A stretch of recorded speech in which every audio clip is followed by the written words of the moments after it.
Bonjour à tous, bienvenue dans cette nouvelle vidéo. Aujourd'hui, nous allons parler des rêves qui peuvent être une source d'épuisement, et ça n'est pas un mythe. Et je vais vous expliquer pourquoi et comment faire en sorte de se réveiller en forme tous les matins. Mais avant de plonger dans les détails, n'oubliez pas de vous abonner à ma chaîne pour ne rien manquer des sujets qui vous tiennent à cœur.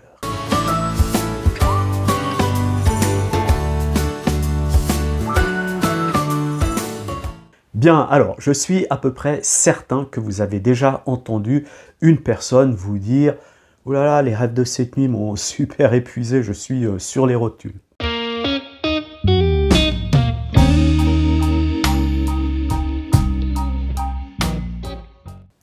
Peut-être que vous-même, vous en avez fait l'expérience.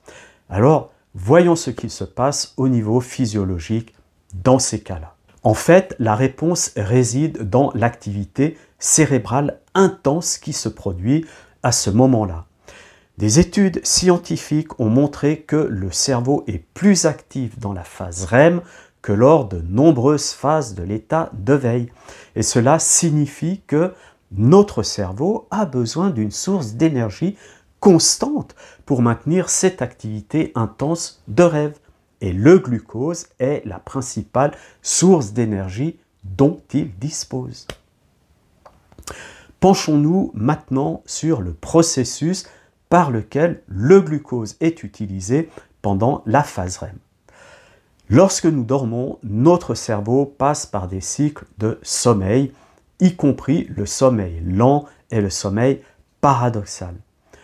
Au fur et à mesure que nous progressons dans les cycles, notre cerveau alterne entre des phases d'activité accrue et des phases de repos relatif. Pendant la phase REM, l'activité cérébrale atteint son maximum. La phase REM, donc, la phase où se produisent la plupart des rêves. Or, le glucose est essentiel pour le fonctionnement des neurones. C'est en fait le carburant fondamental du neurone. Et pendant la phase REM, les neurones sont incroyablement actifs. Ils traitent des informations, consolident des souvenirs et effectuent d'autres processus cognitifs complexes.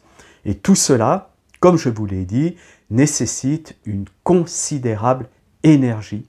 Et le glucose en est la ressource la plus adaptée pour répondre à cette demande énergétique. J'illustre cela avec la photo que j'ai mise en vignette de la vidéo. C'est un exemple typique issu de mon capteur de glucose en temps réel. Voilà. Alors, je me réveille à 4h45, je consulte mon indicateur de glucose, il est à 5,1 millimoles par litre de sang, soit environ 91 mg par décilitre. Je reste au lit, je ne fais rien de spécial, je ne cherche pas à faire un rêve lucide, je ne mange rien, je ne bois rien et je me rendors en une quinzaine de minutes. Il y a une série de rêves ordinaires, mais au bout d'un certain temps, ces derniers sont interrompus par mon alarme. Attention, danger, taux de glucose bas. Mon smartphone se met à vibrer tout comme ma montre connectée. Je consulte l'appli, je suis à 3,6 millimoles par litre, ce qui correspond à 60 mg par décilitre de sang, soit en deçà du minimal fixé par la médecine. Donc vous pouvez voir sur ce graphique que je vous présente maintenant que ma courbe fut très stable tout au long de la nuit avec une moyenne à 5,3 millimoles par litre jusqu'au moment de la grosse période des rêves où on assiste à une chute soudaine. Et maintenant, je vous démontre aussi, sur la base de mon tracker d'activité, que je n'ai eu aucune activité physique pendant cette période, mais uniquement une activité cérébrale. Et là, à travers ce graphique, j'aimerais vous montrer que mon rythme cardiaque était relativement bas, tranquille, etc. Donc, il n'y avait pas du tout d'activité physique ou d'agitation pendant cette période de rêve. Alors, vous voyez donc ici, c'est 4h46. Donc, il y a eu un réveil, micro-réveil, J'ai lu une dizaine de minutes et puis après je me suis rendormi, voilà, vers 5 heures. Et puis vous pouvez voir hein, la descente, hein, descente hypnagogique, tranquille. Et puis après, ben, il y a eu toute cette période de rêve.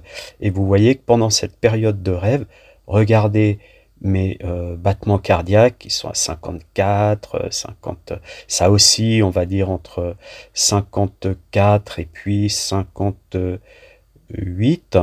Et puis là, très exactement à 6h20, 6h25 à peu près, voilà, c'est là où je me réveille. Je suis en fait réveillé par mon alarme glucose qui me dit mais attention mon gars, réveille-toi. Donc c'est une alarme smartphone hein, puis qui se met à vibrer à mon poignet sur mon tracker et qui me dit mon gars réveille-toi et va vite prendre du sucre parce que là ton taux de glucose est vraiment trop bas et puis si tu continues comme ça à rêver tu vas descendre encore plus bas puis ça risque de devenir dangereux. Donc voilà, à travers ce graphique, vous voyez bien de quoi je vous parle. Voilà, donc la consommation accrue de glucose pendant la phase de sommeil paradoxal peut avoir un impact sur le bon fonctionnement de notre organisme et plus particulièrement de notre cerveau. Alors, il est important de noter que le cerveau a la priorité sur l'accès au glucose pendant cette phase, ce qui signifie que d'autres tissus et organes peuvent devoir se contenter de moins de glucose. En fait, toutes les cellules de notre corps en sont affectées. Pourquoi? Parce que le glucose participe à la production d'énergie dans les mitochondries qui se trouvent à l'intérieur de chaque cellule.